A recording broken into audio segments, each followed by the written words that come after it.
Oliveira, sou responsável pela área institucional de equities do J Safra Corretora. Estamos iniciando o Market Trends 2025.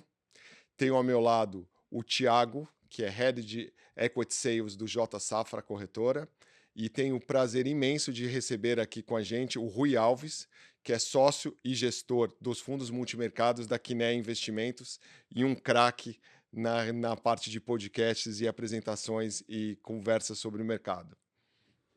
Rui, se eu puder começar a primeira pergunta, a gente fez propositalmente, a gente não combinou nada aqui, então fica tudo de surpresa.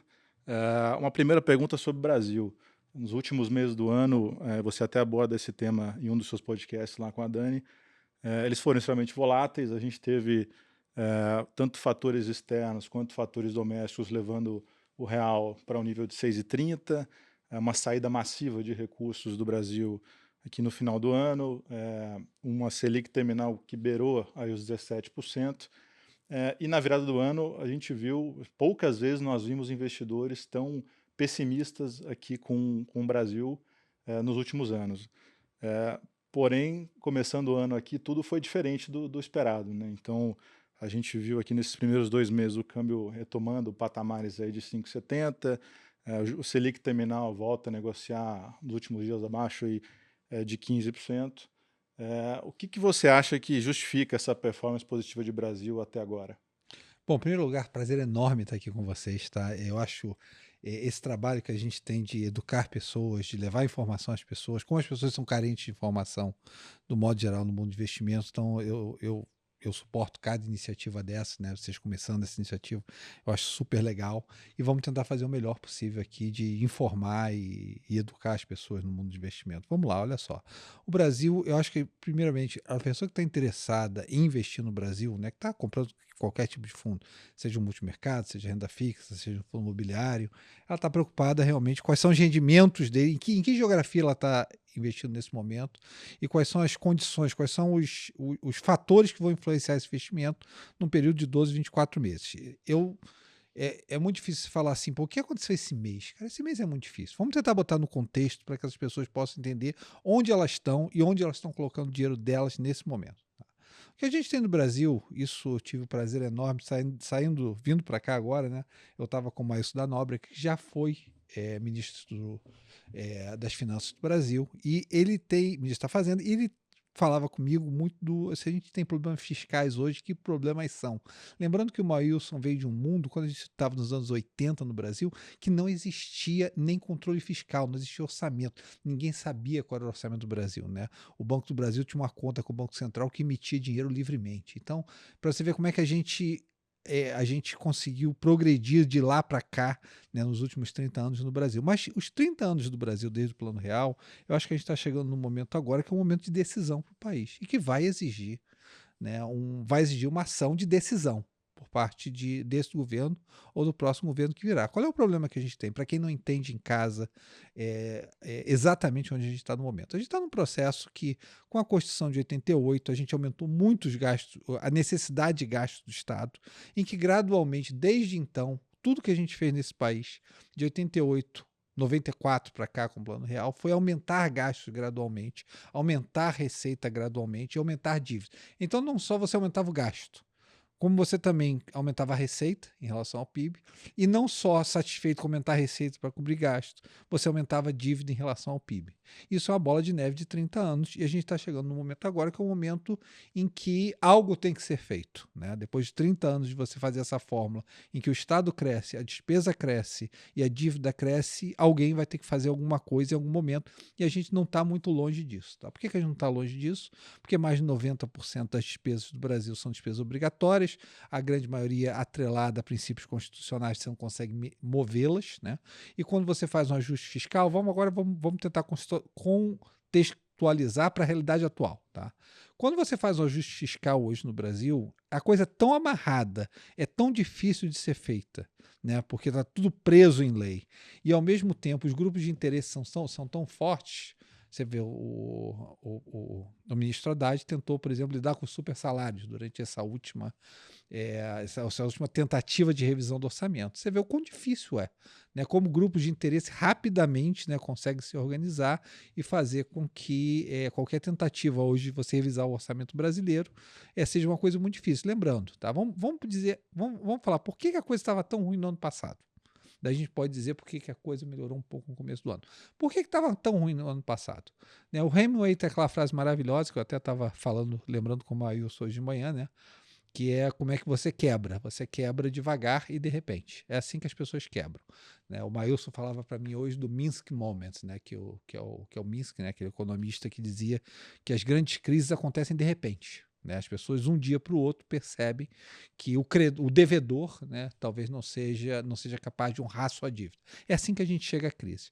E chega no final do ano passado, a gente começou o ano com as pessoas conversando qual era o déficit primário brasileiro. Vai caber no arcabouço, não vai caber no arcabouço. E elas terminaram o ano discutindo uma coisa completamente diferente, que é qual é o déficit nominal brasileiro. Você chega aí, já começa a chegar perto de 10% de déficit nominal brasileiro. Quando você chega a quantias desse valor e com sua dívida PIB em tempos de paz, de progressão, de crescimento, a dívida PIB cresce 4% ao ano, e se você tiver uma recessão, ela pode crescer 8%, 9%, porque logicamente o crescimento evita que a dívida cresça. Se você para de crescer, ela cresce muito mais rápido. Então as pessoas, no final do ano passado, elas olharam uma para as outras, né? E não sou eu, são os credores, né? E na margem quem decide isso é o investidor internacional, que a gente tem um déficit de conta corrente de 2,5%, e no mundo de hoje o dinheiro marginal é global. Então quem decide a taxa de juros do Brasil não sou eu, não é ninguém aqui dentro, nem é o ministro, nem é o Galípolo, nem o ministro Haddad. Quem decide a taxa de juros do Brasil, no final das contas, são movimentos de fluxo globais em que você requer um prêmio de risco para ficar aqui dentro. O que é a taxa de risco brasileira? A taxa de juros brasileira nada mais é do que a taxa norte-americana, mais um prêmio de risco para dizer assim, ó, se você quiser ficar na casa pegando fogo, quanto eu te pago. Você quer ficar? Se você não quiser ficar, tem 2% de juros reais nos Estados Unidos. Lá, 2% é onde o mundo acredita que seja mais seguro. Quer vir para cá? Quer. Te pago 8%. 6% diferencial, mas você tem que ficar na possibilidade da casa pegar fogo. Tá? Então, foi esse processo no ano passado, quando as pessoas viram, ó, a dívida está beirando 80%. Daí o Congresso, tudo que o Congresso fez desde o começo do governo Lula foi dizer, eu não aceito mais receita. Né, você vê o que aconteceu com a desoneração da Folha quando tentaram compensar as rubricas que vieram. Né? É tipo assim, é um Congresso que eu não te dou mais receita. Tá? Então, eu não dou mais receita por um lado, o governo quer gastar do outro lado. Algum momento as pessoas olharam e disseram assim, essa equação não vai fechar, a gente vai para mais de 80% de dívida PIB e alguma coisa tem que ser feita em algum momento. Por quê? Em algum momento o país vai recessionar. Eu não estou aqui para dizer para vocês, a minha profissão não é prever o futuro. Minha profissão é tentar entender a realidade antes que outras pessoas entendam. É só isso. Tá? Em algum momento você vai recessionar. Quando você recessionar, a dívida PIB vai acelerar. Nesse momento, alguém vai dizer assim, eu não financio a esse preço. Esse é o processo que a gente está vivendo. Esse processo vai embora, desapareceu? Não, não desapareceu. Tá? Se você hoje diz assim, poxa, mas eu estou recebendo no meu CDB ali, putz, vou receber 14%, logo vou estar recebendo 14% de juros. Verdade. Isso é uma taxa de risco. Por que você recebe mais do que o cara nos Estados Unidos recebe em dólar para você botar o dinheiro aqui dentro? Você está recebendo mais porque existe um risco hoje. Essa dívida está razoavelmente alta, você tem um ambiente político em que tanto a direita, quanto a esquerda, quanto o centro aumentam despesas. Né? Basta dizer o seguinte, o ministro Haddad chegou e disse, olha, eu preciso reduzir despesa. Ele achou 30 bilhões, vai. A gente acha que ele precisa de 300. Esse é o número, tá? Depois eu explico por que 300. Mas ele achou 30. Aí o Congresso, não sou eu que digo isso, está na imprensa, diz assim, olha, eu preciso passar algumas emendas para poder aprovar isso. Né? Eu passo e passar algumas emendas. Quer dizer, o Congresso, para aprovar uma redução de despesa, ele pede mais despesa. Esse é o processo que a gente está hoje. Eu acho que qualquer pessoa lá fora olha hoje em dia e diz assim, cara, o Executivo quer gastar, o Congresso quer gastar. Né? Quem ficou de fiscalista? Né? A única pessoa que ficou de fiscalista, na verdade, é o investidor. É o único cara que está de fiscalista no momento. Por isso que ele pediu um prêmio tão agressivo. Ano passado, por exemplo, você tem uma taxa de juros que ficou na média acima de 10%. Vamos chamar de 12%, vai na média ali no ano passado. e o dólar depreciou 24% ano passado. Então o cara que ficou aqui dentro, mesmo com a taxa de risco, mesmo recebendo os 12% do prêmio de risco, ele perdeu 12 em dólar. Podia ter ganhado facilmente 4,5 lá fora, ficando parado, fazendo nada, só deixando dinheiro em treasuries, né? Então, uma taxa de risco, para estar aqui no momento, uma taxa de risco. Por que melhorou esse ano? Porque já dizia o grande filósofo Lulu Santos, né? A vida vem em ondas como o mar, né? Acho que foi até essa frase, até Vinícius falou antes, né? Nada na vida, tudo é uma reinvenção do passado, né? Mas a verdade é que você começou o ano, daí você começou o ano algumas coisas. As tarifas do Trump não vieram no dia 1, todo mundo esperava que viesse no dia 1, não veio. Tá? Você não teve mais notícias negativas, o que ajuda de certa maneira, né? E você tem um movimento natural de sístole e diástole do mercado. É natural, você vai ter momentos que as pessoas vão acreditar mais e vão querer mais, e momentos que as pessoas vão ter mais medo dentro de um processo, que é um processo natural. Eu lembro, por exemplo, só para as pessoas que lembram mais do mercado, eu lembro na bolha da Nasdaq, do ano 2000, quando estourou, era uma bolha enorme, assim, enorme. Teve índice que eu lembro que caiu 99%. Só que era impossível vender aquilo, porque caía 30%, subia 15%. Aí caía mais 20%, subia 15%. E você nunca conseguia fazer dinheiro, porque o medo, os rallies de volta eram tão violentos que mesmo numa tendência clara de queda, às vezes o investidor que quer ser pessimista não consegue fazer dinheiro nesse movimento. Então acho que a gente está num movimento, no momento, a gente está como se fosse numa dessas sístoles ou diástoles do mercado. Em algum momento a realidade vai voltar. Por que a realidade deu uma trégua para a gente nesses 2 meses? Ela deu uma trégua para a gente nos 2 meses porque as taxas de juros longas dos Estados Unidos caíram. Tá? Você teve um Trump que entrou, não colocou tarifa. Aí o dólar cedeu.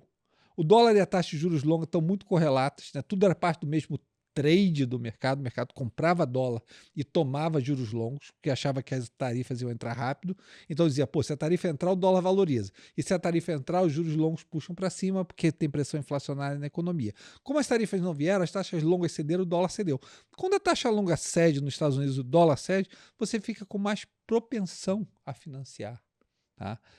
Países emergentes, é natural. Né? Quando aperta a condição financeira lá fora, se o dólar é como se fosse um aspirador de pó gigante no mundo. Tá? Estados Unidos. Se ele, na verdade, o dólar tem pressão de subir, a taxa de juros sobe nos Estados Unidos, é como se fosse um aspirador de pó tirando liquidez do planeta. Quando você gira isso ao contrário, é como se você pegasse o aspirador de pó e botasse ao reverso. Os dólares voltam. Você teve isso nos 2 primeiros anos desse ano. Eu acho que qualquer investidor deveria estar pensando no momento? Ele deveria estar pensando o seguinte: olha, existe uma coisa estrutural aqui que não vai embora. Tá? Isso não vai desaparecer. Isso não é um sonho ruim. Tá? É uma coisa que não vai embora. E não indo embora, tem algumas opções de como se resolve esse problema. Uma opção que tem de resolver esse problema é, misteriosamente, a classe política brasileira, seja o Congresso, tem que ser uma conjunção dos 3, porque tudo passa por leis de alguma maneira, e leis envolvem legislativo, mas o judiciário também pode se envolver nisso, é que os 3 poderes da República, de alguma maneira, acordem de manhã com uma visão fiscalista do Brasil e vão resolver isso. Não parece estar no horizonte. Tá? Eu acho que a coisa teria que piorar bastante para alguém fazer a questão fiscalista. E a outra opção, se não é fazer por bem fiscalista, é fazer por mal. E fazer por mal, às vezes, você nem percebe que perdeu. Tá? Você perde sem perceber que perdeu. Vou te dar um exemplo claro. As pessoas dizem assim, o ex-ministro Paulo Guedes, né, a pessoa que tem enorme admiração e respeito, mas depois que saiu do governo, eles falaram, olha, a gente saiu, fizemos todo o Covid, mas mantivemos a dívida pública. Sim, porque eu paguei por isso. Eu recebi 2% de CDI quando o deflator do PIB, inflação, estava acima de 10%. Então eu paguei sem perceber, lógico que eu percebi o que aconteceu, mas a maioria das pessoas não perceberam que pagaram por isso. Não perceberam que receberam 2% de CDI naquele período, quando o deflator do PIB estava acima de 10%. Tá? Então você às vezes perde sem entender o que você está perdendo, o que é muito. A maioria dos investidores são assim, eles perdem sem perceber o que eles estão perdendo. E se eu puder só pegar um termo que você usou ali ainda em Brasil, recessionar, acho que esse é um dos temas que vai dominar o noticiário talvez em alguns meses, mas a gente já consegue identificar alguns indícios de uma desaceleração potencial, não sabe a magnitude que ela pode acontecer. Eu vejo o buy side ainda muito divergente em termos de expectativa de atividade para o ano, mas o ponto aqui é como é que você vê essa potencial desaceleração ao longo do ano, principalmente no segundo semestre, e principalmente se dá para esperar, em fim desse ano, algum movimento oposto nos juros, algum corte de juros. E até queria pegar a tua opinião também, Rui, já para ajudar. Como você vê também, além dessa visão de que talvez com uma recessão que possa vir, o Banco Central trabalhe com juros mais baixos do que esperado pelo mercado e que não busque mais essa conversa que tem no mercado de que não busque mais o teto da o centro da meta e trabalhe com o teto da meta. Quão perigoso é isso? O que você acha disso? Deixa eu dizer, hoje o banco. Eu tenho uma frase que eu gosto muito, que é o seguinte: olha só, Brasília não entende de orçamento muito bem, Brasília não entende muito bem de taxa de juros, Brasília entende bem o dólar. O dólar Brasília entende, tá? Porque o dólar afeta voto, o dólar afeta a população mais carente de maneira desproporcional. Eu sempre falo isso, a população mais carente é mais dolarizada, porque ela gasta em bens, e os bens são dólar de uma maneira ou de outra. Seja comida, que é o principal gasto dessa fatia da população, ou transporte, que é outro gasto importante dessa fatia da população. Então, Brasília entende dólar. Se Brasília entende dólar, na verdade, hoje o Banco Central eu vou responder as duas perguntas, tá? O Banco Central é refém do dólar. Tá? Se o dólar... Quer saber a taxa de juros? Me diz o dólar, que eu te dou uma boa dica do que vai ser a taxa de juros. 6,50? Não interessa muito que o Banco Central... Não interessa quem esteja no Banco Central. Tá? Bota 6,50 de taxa de câmbio, você vai ter que puxar esses juros para cima. Naturalmente, o mercado vai pedir que você puxe os juros para cima. Porque, por exemplo, ano passado, o que houve? Você teve uma desvalorização, foi uma das maiores desvalorizações do planeta, foi o real, e uma das maiores saídas de dólar que você teve na história do Brasil. Foram mais de 50 bilhões e o pior dezembro da série histórica. Então o mercado estava gritando para você, não tem juros suficiente. Não tem juros, eu não vou ficar, não tem juros suficiente. Tá? Aí você começou esse ano, você teve uma calmaria maior, e como o dólar acalma, o que acontece? As expectativas inflacionárias acalmam, e ao mesmo tempo as pessoas começam a discutir qual é o pico de juros, onde o Banco Central para, o Galípolo começa a ficar um pouco mais confortável, eu ficaria também, nada especial nisso. Mas a verdade é que no momento, gente, a gente é refém dessa questão fiscal, e é refém como a gente tem um déficit de conta corrente aí de 2,5% do PIB, e como a gente tem um processo claramente em que o fiscal e o monetário já se falam.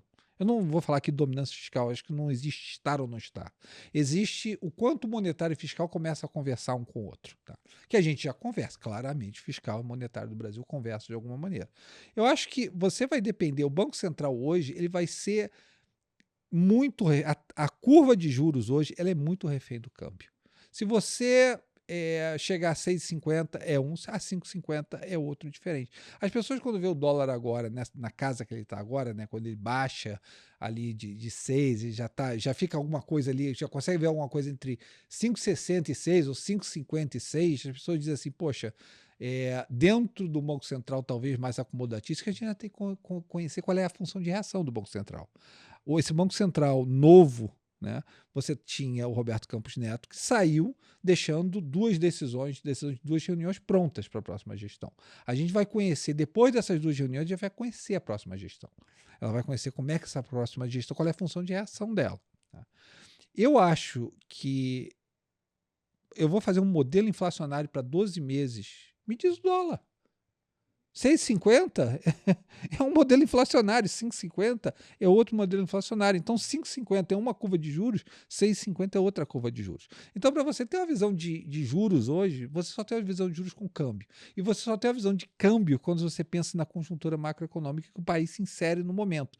Então, eu digo o seguinte, hoje juros não é função puramente da autoridade monetária. Juros vai ser uma função do que é a condição macroeconômica do país, que vai levar o dólar, que vai levar os juros naturalmente. Tá? Eu acho um pouco diferente de um ciclo de juros tradicional. Tá? Estressa a situação. Vamos supor, vou te dar um cenário. Dólar volta a subir, Trump coloca tarifas, curva longa dos Estados Unidos sobe 100 basis points. Fechou 40 recentemente. Por que não pode abrir 100? Pode abrir 100 perfeitamente. Abriu 100 basis points, dólar subiu. Câmbio no Brasil vai para 6,20, 6,30. Você acha que a conversa vai ser a possibilidade de cortar juros em 2026? Não, não vai ser. Vai ser outra conversa, tá? Então, por isso que eu digo, tudo vem, porque eu contei a história inicial fiscal do Brasil. Porque tudo vai advir disso e nada vai poder andar ao redor disso. E a gente vai viver as flutuações do sentimento dessa questão fiscal. Porque olha só, vamos parar de falar do investimento da semana que vem. Você pensa o seguinte, pensa como brasileiro, tá bom? Dívida PIB 80%, cresce 4% ao ano, primeira recessão vai crescer 8%. É só fazer a conta, é matemática, tá? Vai crescer 8%. Você tem que estar pensando na sua poupança de médio prazo, você não está pensando na sua poupança para amanhã. Você está confortável com isso? Será que você está confortável? Aí você vai viver esses interpédios, porque você vai ficar mais otimista em momentos e você vai ter que viver com o reverso disso que vai voltar para te aterrorizar em algum momento. Aí o problema, quando ficar muito ruim, o que você faz? Eu acho que o muito ruim é a pergunta interessante. Porque no dia que ficar muito ruim, a nossa tendência como brasileiro é resolver o problema. Tá? Por que é resolver o problema? Não é por obra e graça do Espírito Santo. É porque o dinheiro está todo aqui dentro. Tá? É porque 95% da poupança dos brasileiros está dentro do Brasil. Aquela questão do Brasil ser sempre aquele estudante nota 5, né? Não cara, não é nem ser estudante nota 5. É uma coisa meio darwiniana de sobrevivência da espécie. Quando fica ruim demais, o pessoal de Brasília olha e diz assim, cara, olha, putz, vai quebrar minha empresa familiar, vai quebrar o meu grupo familiar, vai quebrar minha poupança interna, vai quebrar minha... Aí eu quebro. Né? Nesse momento, porque tipo assim, a Argentina não teve esse privilégio. Né? Como o argentino tirou todo o dinheiro da Argentina, nenhum argentino conseguiu fazer poupança dentro da Argentina, a Argentina ficou ao léu, porque não tinha poupança em pesos. A poupança era toda em dólar, seja no colchão ou seja fora da Argentina. Então o país pôde quebrar. O Brasil hoje você tem 95% da poupança aqui dentro. Então, no momento, quando ficar muito ruim, alguém vai sentar e vai dizer assim, cara, eu vou resolver isso. A sua pergunta como investidor é o quão ruim em algum momento vai ter que ficar para alguém sentar e acertar esse processo. E eu tenho confiança. Aí você pergunta, por que o mercado também melhorou um pouco? Porque a popularidade do presidente Lula caiu. Nada errado, eu não sou aqui nem de direita nem de esquerda e nem quero discutir nada de política aqui dentro. Tenho respeito por todos os políticos. Mas o presidente Lula foi eleito numa plataforma, dita pelo Jair Disseu, não é dita por mim não, que é uma plataforma de bem-estar social, em que a parte fiscal não estaria envolvida, que seria, nas próprias palavras do partido, o suicídio político, você agir de maneira intensa fiscalista, porque seria estelionato eleitoral vis-à-vis a proposta que foi aprovada pela maioria do povo brasileiro naquele momento. Foi voto popular por aquela proposta. Tá? Então você não pode nem reclamar. Você votou no voto popular e foi ganho no voto popular. O problema é, se você não tem esse mandato, e o problema do Brasil no momento se mostrou fiscal, você vai ter que esperar a próxima gestão. Dentro da próxima gestão, as pessoas começam a especular qual seria. Eu não tenho a menor ideia. Eu acho impossível você tentar, nesse momento, tá? Faltando 20 meses para essa eleição, você me dizer quem vai ganhar essa eleição. Tá bom? Mas o mercado começou a acreditar. Né? Na verdade, grande parte de formação de preço de ativos é o quanto as pessoas acreditam ou deixam de acreditar. No momento, as pessoas estão acreditando mais que você possa ter uma proposta fiscalista em 2026. O problema é, você tem que atravessar 2 anos ainda. Tá? E o problema é, hoje no Brasil, quem é o fiscalista? Esse cara não existe. Tá? No mundo não existe o fiscalista. A gente escreveu uma carta, Fahrenheit 451, onde a gente mostrava que não existe o fiscalista no mundo inteiro, praticamente. Tá? Talvez os alemães sejam os caras assim mais hardcore nisso. Mas você não tem... As pessoas descobriram o populismo de esquerda, o de direita e o de centro. Todo mundo é populista. O novo governo do Reino Unido entra, quer ser populista, quer gastar. Entendeu? Você no Brasil, o governo quer gastar. Trump está doido para gastar. Para que ele quer as tarifas? Ele quer cortar imposto do outro lado. Mas ele quer... você tem uma necessidade natural. A gente está com um déficit nominal de 8% dos Estados Unidos, proveniente também do primeiro governo Trump. Então não é aqui que direita não gasta, esquerda quer gastar. Não. No Brasil, o centro quer gastar, o centro fez o orçamento, as emendas do relator, o centro-direita quer gastar. Na última eleição do presidente Bolsonaro, da tentativa de reeleição, a gente abriu os cofres públicos, teve emenda parlamentar, teve emenda constitucional sendo feita. O centro pede por emenda PIX, entendeu? E a esquerda está agora no consignado privado e liberando o FGTS. A gente aprendeu a gastar de tudo quanto é lado. Quem é o mágico fiscal que vai chegar para resolver isso? Porque esse cara é fácil ver. Gente, as pessoas não vão para Vale Gás, emenda PIX, FGTS, consignado privado porque porque existe uma resposta da população do outro lado em que isso dá popularidade, isso dá voto, tá? Senão não existiria. Para a população entender que você precisa de medidas impopulares e que essas medidas são as medidas que vão resolver a produtividade do país no médio prazo, para alguém entender isso, lembra, a última vez que a gente fez isso, a gente estava no governo Dilma pós-impeachment. Tá? A gente teve que passar por um processo traumático de impeachment. A situação do país, né? Você olhava as contas, você estava nas pedaladas, tá? Você estava com a Petrobras quebrada. Você estava num processo muito difícil quando a gente pegou a dor, o governo Temer pegou a dor de fazer as reformas iniciais. Só que o Temer tinha 5% de popularidade e não conseguiu nem se candidatar. Deixa eu repetir isso. Não é que ele não conseguiu se eleger. Ele não conseguiu se candidatar a presidente, sendo o presidente da República naquele momento. Tá? Por quê? Porque a popularidade era 5%. Então, quem vai ser esse Cristo, né, que vai morrer pelos pecados aí de todo o gasto fiscal de gerações do Brasil para acertar isso? Vai precisar de uma certa dor. Quando eu falo isso, eu não estou falando com pessimismo, não. Tá? Eu acho que a gente vai acertar. Eu acho que isso vai ser acertado. Só que vai precisar de muita dor. E você, como investidor, você vai ter que pensar assim: em algum momento eu vou ter que sentar e passar por essa dor. Estou preparado para isso? Sei o custo que é isso? Todos os instrumentos certos para isso? Pensa nisso. Eu, se fosse você, investidor, eu não estava pensando nos últimos 2 meses se estão melhores ou piores. Pensa nesse estrutural e pensa como você coloca não só a sua poupança, mas a poupança de toda a sua família, às vezes a poupança de gerações que foi feita, né? Como é que você se posiciona para isso? Esteja preparado, estude, esteja preparado. Você já vai aproveitar um gancho aqui, que a gente até chegou a falar nisso agora das eleições, mas assim, ontem até saiu um artigo no Bloomberg falando que um pouco da melhora do que a gente está vendo nos países da América Latina já é uma aposta na mudança para governos mais market-friendly, né? Mais amigos do mercado, mas que tem uma visão pró-mercado. Chile, Colômbia, Isso. Coisa, né? Aí a gente viu, no Chile foi 14 meses, o pessoal já começou a se posicionar. Na Colômbia a gente está vendo agora. E você falou do Brasil aqui. Eu sei que você não gosta muito desse trade de querer antecipar muito uma questão de mudança de governo, e a tua resposta foi excelente, falando que não existe hoje essa pessoa fiscalista, né? Difícil achar no Brasil, porque todas as instituições brasileiras, né, tanto o judiciário, o executivo, o legislativo, têm uma visão ainda que não é fiscalista, infelizmente. Mas, assim, você acha que no Brasil, hoje, é só reforma estrutural para funcionar e teria que ser uma eleição falando de reforma estrutural, ou só a mudança de um partido já melhoraria muito a precificação dos ativos? Olha só, eu acho que as coisas vão em etapas, tá? Lógico, tudo no mercado é delta de expectativas. Se você me dá um delta de expectativa em que a possibilidade de uma proposta fiscalista emergir em 20 meses, lógico, esse delta tem que ser precificado, não tem nada errado nisso. É perfeitamente cabível e é perfeitamente legítimo. No final das contas, eu acho que, como qualquer coisa em economia, né, dessa magnitude, é um processo, não é um evento. Não é evento de uma eleição que vai salvar o Brasil. Tá? Nunca foi. O que você vai ter vai ser um processo de reconhecimento da sociedade que não está presente no momento. Tá?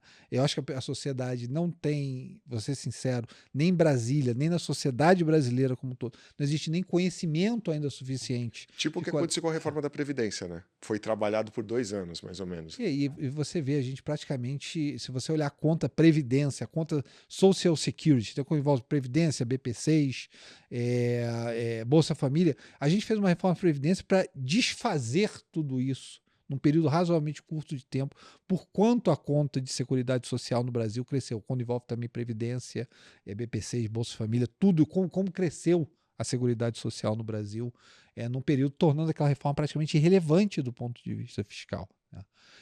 Então, volto a dizer, eu acho que no Brasil hoje a gente não tem ainda a sociedade e o grupo e o meio político não tem conhecimento suficiente do problema, não entende o problema de maneira coerente e só vai responder a preço. Só vai responder a preço. Tá? Quando o preço bate, aí chama um economista e diz assim, o que está acontecendo? Como foi dezembro, ou novembro do ano passado. Alguém chamou e disse assim, vem cá, o que está acontecendo que a gente tem que tomar uma atitude? Né? O presidente Lula é uma pessoa extremamente inteligente. Tá? Ele entendeu, o fato até que se segurou notícias ruins, né, ou segurou notícias que fossem afetar o fiscal nesse começo de ano, parte disso é o entendimento que aquelas medidas afetam o dólar. Que se você for naquela direção, afeta o dólar. Você vê até hoje o imposto de renda de 5 mil não apareceu. E eu acho que de maneira proposital, entre o Ano Novo e o Carnaval, a gente não teve nenhuma medida adicional de magnitude sendo trazida. Começaram a ser trazidas agora, acho que pela queda da popularidade. Aí você começa a aparecer com a GTS, você começa a aparecer com consignado privado, coisas do gênero. Tá? Mas entendeu-se em Brasília que aquilo ali afeta dólar. Então, para eu segurar a inflação, tem que segurar dólar. Alguém chegou para o presidente, explicou, o presidente, sendo uma pessoa inteligente, uma pessoa que foi 3 vezes eleita pelo voto popular, 3 vezes no Brasil. Eu não fui, tá, querido? Dentro desse conceito, eu acho que segurou-se isso, entende-se que o dólar é um problema, mas, novamente, você só vai responder a preço. Então você vai precisar piorar em algum momento para que o preço force as pessoas a tomar decisão, e aí eu acho que as decisões corretas vão ser tomadas. Mas quem está investido tem que pensar nessa trajetória. Preço vai ser necessário para dizer para alguém. É igual o teu filho de uma maneira ou de outra, cara. Você fala uma vez, não fez. 2 vezes, não fez. Em algum momento tem que rolar, ou tem que rolar uma privação do videogame, ou tem que rolar, fica em casa, não vai sair com os amigos esse final de semana, para ele entender o que está acontecendo, para ele ir na direção correta. Né? De alguma maneira, o Brasil precisa de uma privação do videogame, ou você não vai sair no final de semana para entender qual é a trajetória correta que você dita. Você, como investidor, entender isso é ouro. Entendendo isso, você vai tomar decisões corretas. Você vai dizer, eu estou entrando aqui, eu estou sabendo onde eu estou entrando. Tá bom? Deixa eu botar minha cabeça no lugar, saber balancear meu portfólio e saber que em algum momento eu vou ter que passar por isso, porque você vai. Mudando um pouquinho aqui o tema, você até já abordou um pouco na primeira pergunta. Estados Unidos, como você mencionou, drenou boa parte de liquidez global nos últimos anos. Acho que uma boa parte da base de clientes aqui, inclusive, passou a adicionar ou aumentar a exposição a ações americanas, principalmente as de tecnologia, nos últimos anos também. Você acredita que o S&P, um rally de 3 anos, somado ao advento de DeepSeek, que coloca um questionamento, talvez não mude a direção, mas coloca um questionamento sobre o nível de investimento das empresas ali, pode inverter o fluxo de dinheiro global, como aconteceu nesse início de ano, um ensaio, ou é algo para ficar, é algo para a gente pensar em mudar o nível de exposição a essas empresas lá fora? Como é que você vê essa dinâmica? Eu tenho uma visão, tipo assim, eu tenho uma visão que eu sempre repito com relação a isso, novamente, com relação à educação do investidor, tá? Faça capitalismo onde tem capitalismo e faça rentismo onde existe rentismo, tá bom? Ações, quando eu comecei a trabalhar no mercado, já faz bastante tempo, os Estados Unidos era 35% do mercado global. Tá? Hoje os Estados Unidos é 70% do mercado global. E não é questão que o PI dos Estados Unidos está muito deslocado da sua série histórica. A composição do índice mudou e, logicamente, merece um PI mais alto. Né? Chevron ou Exxon não merece o mesmo PI de Amazon, Microsoft ou Google. Claramente não merecem o mesmo múltiplo em relação a lucro. Então, mas se você compara o S&P equal weighted, quer dizer, o S&P puro, né, sem o peso de cada empresa com o passado, ele não está nem, o múltiplo não é nem tão diferente. Tá? Então você está me dizendo que o que importa principalmente é a trajetória de lucros. Se o múltiplo não é tão diferente, o que importa é a trajetória de lucros. E aí eu entro sempre na mesma questão, cara. Quando as pessoas querem investir em ação, eu vejo muito isso no Brasil. As pessoas querem investir em ação como se fosse um proxy de renda fixa. Tá? Eu vou comprar porque está barato. Eu vou comprar porque o dividend yield é alto. Eu vou comprar. As razões que dão são muito parecidas com a renda fixa. Tá? Eu vou comprar porque o PI é baixo. Quer dizer, se eu inverter o PI, eu sei mais ou menos qual é o yield que eu recebo naquilo. Então, para mim, é um yield alto sobre earnings suficiente que me justifica investir. Eu vou comprar porque o dividend yield é alto. Eu vou comprar. Percebe que poucas vezes no Brasil a gente conversa, ou existe uma conversa sobre a bolsa com relação aos negócios em si. A bolsa está barata não me diz nada. Vamos conversar um pouco com os seus negócios na bolsa. Porque se você quer pegar, hoje você não consegue uma taxa de juros real no Brasil, você pode travar uma taxa de juros real altíssima por 20 anos. Se você acredita que o Brasil como instituição vai continuar existindo por 20 anos, você trava uma taxa de juros altíssima no Brasil, numa B longa, por 20 anos. Para que você vai correr a dor de cabeça? Se você pensa que o Brasil vai existir como instituição, tá? Para que você vai correr a dor de cabeça da bolsa por 20 anos? Me explica isso. Tá? Porque o que você consegue taxa de juros real hoje no Brasil, num período de 20 anos travado, o capitalismo não te dá. O capitalismo não te dá 7%, 8% real ao ano. Tá? Não te dá isso. Não no Brasil. Não um país que a produtividade é zero, fora o agro. Tá? Um país que não cresce produtividade. A gente cresceu 8% na última década, acumulado. Os Estados Unidos cresceu 28%. Tá? Então não é que a gente está chegando lá, a gente está ficando mais para trás. Tá? Por isso que essas reformas são importantes. Não é só para estabilizar a dívida, é para crescer a produtividade. Então o que acontece nesse cenário? Você vai ter que me dizer o lucro. E eu digo, quando você... o brasileiro investe como se fosse Malthus, como se fosse Thomas Malthus. Conhece Malthus, a história de Malthus, o cara que achava que o mundo ia acabar, que não ia ter comida para todo mundo. O Brasil investe assim, ai meu Deus do céu, essa bolsa, essa empresa 7 vezes lucro, é como se fosse uma coisa malthusiana. Você quer comprar aquele negócio que você acha que está barato. Os Estados Unidos, o americano, investe como se fosse schumpeteriano. O outro lado, o outro economista, é o que diz que você precisa de crescimento, você precisa de transformação. Né? Você precisa que a economia se transforme. Hoje, o índice da Bolsa Americana não tem nada a ver com o índice de 15 anos atrás. Nada a ver. Não existia NVIDIA nessa proporção, não existia Google, não existia Amazon. Não existia, o Brasil é o mesmo, são as mesmas empresas, Vale, Banco do Brasil, Petrobras, Ambev, são as mesmas coisas. É isso que você quer como investidor? Vamos ser sinceros. Porque se é isso que você quer, você está melhor na renda fixa. O Brasil está no mesmo preço em dólar de 2006. Cara, 2006 é tempo pra caramba. Falando do longo prazo, 2006 é tempo pra caramba. Você lembra o que você estava fazendo em 2006? Nem eu. Entendeu? Então, essa que é a questão. Se você quer ser capitalista, eu sou capitalista. Eu quero correr risco do capitalismo, que é a única razão que a gente conversa aqui, porque até o rentista, ele recebe os lucros do capitalismo. Tá? Se não tivesse capitalismo, não tinha AB para receber, não tinha nada. Ele recebe capitalismo. Mas você quer ser capitalismo, vai para onde o capitalismo está.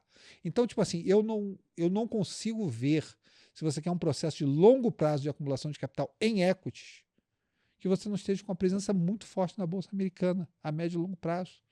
Ah, Rui, mês que vem. Mês que vem eu não tenho a menor ideia, querido. Nem eu, nem ninguém. Nem nosso Senhor Jesus Cristo descer aqui vai te falar do mês que vem. Tá bom? Não seria recomendável que eu te falasse do mês que vem. Mas para o investidor, eu diria sim. Eu acho que você deveria ter uma boa alocação na Bolsa Americana. E sim, você pode comprar utilities no Brasil, se você quiser, por que não? Entendeu? Tem um bom yield ali. Se você confia na institucionalidade do Brasil e que essas regras não vão ser mudadas como foram no passado, tá? Não é o yield ruim que você consegue ali.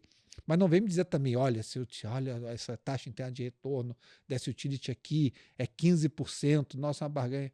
Pô, querido, você consegue aí papéis privados, você vai conseguir uma taxa interna de retorno excelente. Cara, nossos fundos imobiliários, por exemplo, com essa crise, agora já voltaram, mas com a crise recente, tinha fundo imobiliário da gente dando IPCA mais 12. Crédito, isso é crédito garantido.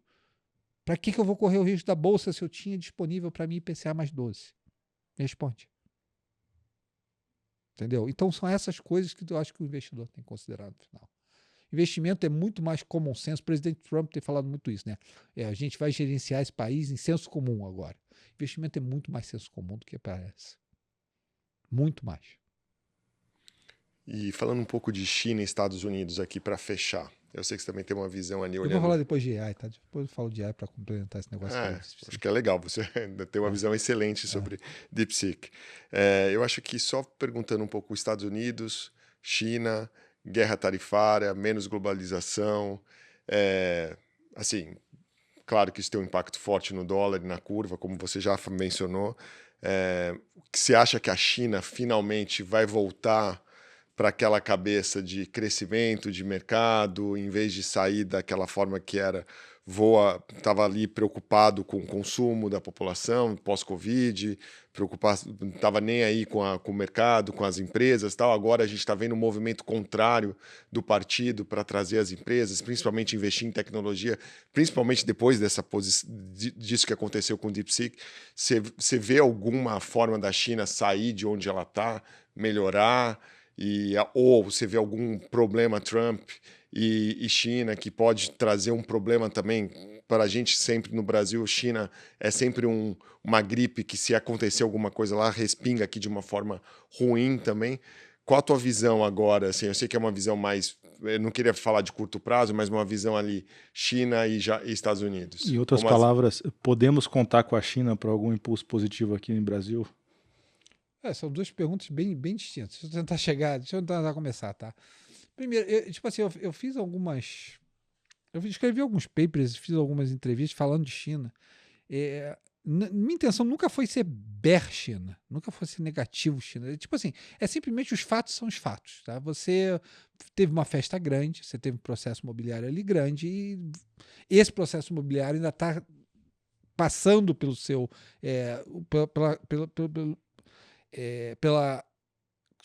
vamos dizer assim, pela conclusão natural dele. Tá? Foi muito dinheiro colocado, foi muito dinheiro alavancado entre governos locais, bancos locais, SPVs locais, de modo que você criou um processo de infraestrutura e de criação de real estate em que você realmente moveu-se além do que deveria num processo saudável macroeconômico e leva tempo para você corrigir isso. Tá? Posto isso de lado, porque eu já escrevi paper, já dei várias entrevistas sobre isso, deixa eu falar da China agora. Tá? Vamos falar da questão mais interessante, que é o fato de que o Xi Jinping acordou de manhã, eu acho que ficou tão surpreso contra a gente, que, olha, eu tenho AI aqui, eu tenho inteligência artificial aqui dentro, é possível fazer aqui dentro. Cara, porque o chinês, cara, a gente pode falar o que for do chinês, mas eita povo que quer ganhar dinheiro, eita povo que acorda de manhã para trabalhar, entendeu? É uma mentalidade... A mentalidade chinesa é impressionante, é um cara que... Nos anos 70, os caras estavam bebendo água com as vacas na fazenda, entendeu? É uma situação paupérrima e da noite para o dia, passa 40 anos, os caras estão agora fazendo semicondutor, coisa que o Brasil passa longe da gente tentar fazer isso. Então, a China, ela fez uma migração louvável. E o cara, há 2 anos atrás, o Xi Jinping, ele disse assim, ele percebeu que ele ia precisar de semicondutor, ele percebeu que ia precisar do processo de tecnologia de novo. Qual foi o problema? Vamos tentar recap tudo. Há 2 anos atrás, mais ou menos, o Xi Jinping chegou e disse assim, cara, eu tenho um problema de demografia horroroso aqui dentro para resolver. Tá? Tem 50 milhões a mais de homens que mulheres nesse país. Não me pergunte o processo nefasto que criou isso, tá? Mas foi um processo de um filho que acabou... Bom, você imagina. Não preciso mencionar o processo nefasto que criou isso. Você tem 50 milhões de homens a mais que mulheres, uma demografia decrescente. Está caro ter filho. Tá? E nada funciona para a população ao custo que deveria funcionar. Housing não funciona, porque as casas ficaram caríssimas. Tá? Educação não funciona, porque a educação ficou cara. Saúde não funciona, porque a saúde ficou cara. Então, como é que eu vou ter filho, né? Se a saúde é cara, a educação é cara e a casa é cara? E eu vou te dizer, para quem tem filho aqui, sabe que esses são os 3 caixas principais para quem quer formar uma família. Então, ele começou a atacar isso 2 anos atrás. O que nos levou à recessão chinesa, vamos chamar recessão imobiliária chinesa. Tá? O problema da bolha imobiliária chinesa começou ali mais ou menos há 2 anos atrás. Mas ele é um cara inteligente. Tá? Querido, você não se mantém, não se torna ditador da China da noite para o dia, mexendo toda a malha política do Partido Comunista Chinês e se torna a pessoa, talvez uma das 3 pessoas que mais dominaram a China ao longo do século XX e XXI. Você não faz isso de bobeira, você é inteligente fazendo isso. Você sabe como mexer as coisas. Ele olhou e disse assim, cara, tem essa questão aqui de tecnologia, e ele não identificou isso de hoje, ele identificou isso 2 anos atrás. Então veio já tinha a parte de painéis solares que eles faziam bem, daí ele começou com os carros elétricos, que eles estão fazendo super bem hoje, tá? Bom, basta ver os emplacamentos brasileiros, né? Quase 10% aí já está chegando a carro chinês, se não tiver já passado disso, não vi a última estatística. E ele viu que ele precisava dos semicondutores. Tá? Cara, e o que o chinês está fazendo com o semicondutor é impressionante, porque eles não recebem as máquinas mais modernas, eles recebem máquinas mais antigas. Mas daí o cara, litografia, por exemplo, que não tem a mais moderna, ele passa 10 vezes na máquina antiga para conseguir a litografia que ele precisa, porque ele não tem a máquina mais moderna de litografia para semicondutores. Ele está fazendo coisas incríveis. Aí o cara, olha só a cabeça do cara, o cara viu que tem a possibilidade de fazer os modelos dentro da China. Da noite para o dia, chamou todo mundo, chamou as empresas públicas chinesas, chamou os caras de tecnologia e disse, eu quero isso funcionando aqui. Tá? Por que ele fez isso? Aí eu vou puxar para a inteligência artificial. Tá? Olha só, está andando muito rápido. Inteligência artificial está andando muito rápido. Você quer falar de bolsa? Vamos falar de inteligência artificial. Porque no limite, essas empresas vão dominar o market cap do mundo. Quem for o vencedor desse processo vai dominar o market cap do mundo. Por que eu estou falando isso? Porque o mercado adressável Se eu conseguir a chamada inteligência artificial geral, quer dizer, uma inteligência artificial que possa resolver problemas similares do ser humano, ele faz o Rui Alves Bot. Ele responde esse podcast igualzinho ao Rui Alves. Tá bom? Treinado direitinho, ele faz melhor do que eu faço. Cara, o cara que chegar na inteligência artificial geral, esse cara, o mercado adressável é o mundo inteiro. É toda a economia de 100 trilhões globais. Essas empresas vão ter o maior market cap da bolsa. Então, se você... E os modelos estão movendo muito rápido. Tá? As pessoas pegam o chat GPT, mas está o momento, a gente chama de leapfrog, né? É como se um passasse o outro. Né? Quem faz uma versão fica melhor que a anterior, daí o outro vai e faz uma versão melhor que ele. Então o chat GPT faz uma versão, aí chega a Anthropic, que é a empresa financiada ali pela Amazon e tal, dá um pulo para frente. Aí chega a XAI do Musk, dá outro pulo para frente. Aí chega a Gemini do Google, dá outro pulo para frente. Aí chega a DeepSeek, poxa, eu consigo fazer isso com um custo menor. Então você está leapfrog e você está andando muito rápido. Esses modelos, inicialmente, o que fez muito sucesso foi o ChatGPT, os modelos de LLM, né, os modelos que criam texto. Agora você está modelo de reasoning. Né? Eu chego em casa, às vezes, cansado, 9 horas da noite, 10 horas da noite em casa. Minha filha vem com o problema de matemática dela. O problema de matemática dela está ali no paper. Né? Cara, eu tiro uma foto do problema, eu digo, resolve isso aqui. O cara resolve inteiro. Esse modelo tipo o Tree do ChatGPT, ele resolve inteiro para você o problema. O problema de matemática eu tirei numa foto ele resolve equação, ele resolve problema de trigonometria, resolve tudo. Então a coisa está andando rápido demais. E a gente tinha um questionamento até pouco tempo atrás se os modelos iam andar rápido o suficiente. Cara, está andando rápido demais. Então o Xi Jinping olhou para isso e disse assim, cara, o ganho de produtividade disso pode ser gigante se eu botar isso para funcionar. E realmente, cara, e partiu de uma base muito barata. Né? As empresas estavam largadas, partiu de uma base muito barata. Pode andar mais? Lógico que pode andar mais. Lógico que pode. Já dizia um ex-chefe meu, né, contra dinheiro e porrada, se não funcionou é porque não foi o suficiente, né, porque sempre funciona. E o chinês tem essas duas coisas, né, ele tem a força do partido central, que é a pancada, né, ele sabe fazer as pessoas... Jack Ma, saiu da linha, some. Entendeu? Tem 2 policiais do teu lado. Voltou agora, né? Voltou agora, né? Com 2 policiais do lado. Vamos lá. E dinheiro. O chinês sabe botar dinheiro e sabe botar força no que ele quer fazer. Tá? Então, ele botando força, botando dinheiro, pode andar muito? Claro que pode andar muito. Por que não? Partindo de uma base barata e desacreditada, lembra, grande parte dos movimentos de mercado as pessoas passaram a acreditar. Né? As pessoas acreditavam um pouco, as pessoas começaram a acreditar muito. E eu acho que tem um processo ali de tecnologia na China que pode ser virtuoso, sim, por que não? Tá? Ganhos de produtividade, economia é produtividade. Produtividade, produtividade, produtividade. Se você bota produtividade no processo e se você consegue transformar a China via um processo produtivo, que AI vai mudar a produtividade do planeta. As pessoas, eu vejo muita gente ainda incrédula. As pessoas estão olhando para a valorização da Vale, da Ambev. Para de olhar isso, querido. Vai olhar como é que o mundo está mudando. Está mudando via inteligência artificial. Vai mudar a tua vida. Se você é igual as pessoas, há 10 anos atrás, 15 anos atrás, tinha as pessoas que diziam assim para mim, não, eu não invisto em tecnologia, porque eu não entendo. Eu fico na minha zona de conforto. Tá? Eu fico na zona de conhecimento. Essas pessoas morreram. Tá bom? Nem o Buffett conseguiu. O Buffett teve um investimento grande que deu muito dinheiro, foi a Apple, mas nem ele conseguiu manter a performance da carteira dele em relação à Nasdaq. Tá? E no final se rendeu comprando a Apple. No final das contas, querido, nos últimos 15 anos como investidor no mundo, ou você abraçou tecnologia ou você foi morto. Porque praticamente todos os ganhos de lucro do mundo, o crescimento de lucro do mundo dos últimos 15 anos foi tecnologia. De 2012 para cá, o crescimento de lucros do mundo foi muito centrado no setor de tecnologia. O resto, eu não invisto em tecnologia. Aí sabe o que você fazia? Você morria aos poucos. Porque o setor de tecnologia ia roubando os ganhos dos outros setores, ia trazendo para ele. Né? Morria as empresas de telecomunicações, morria as empresas de mídia, morria as empresas de varejo, ia tudo morrendo, porque o setor de tecnologia agarrando tudo e tirando. Sabe quais são as maiores contas externas do Brasil hoje que paga? São essas contas que não existiam no passado de tecnologia.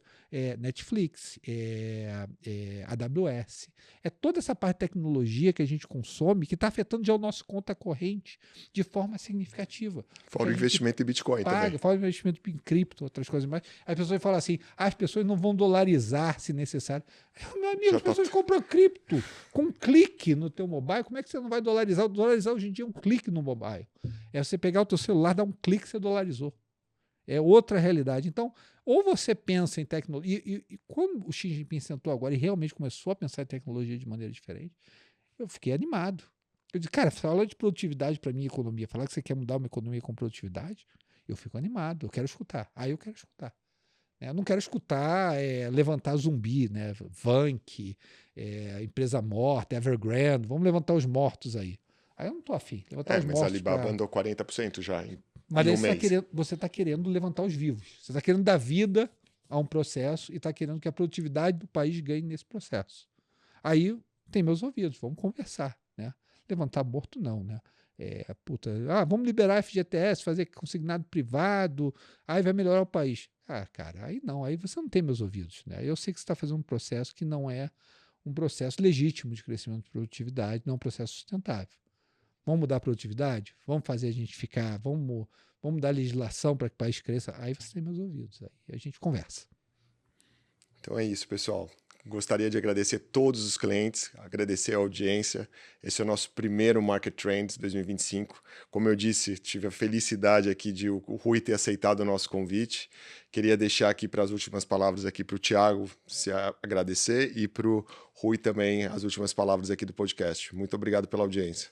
Só agradecimento mesmo, obrigado pela oportunidade de ter aqui. Fica à vontade para fechar.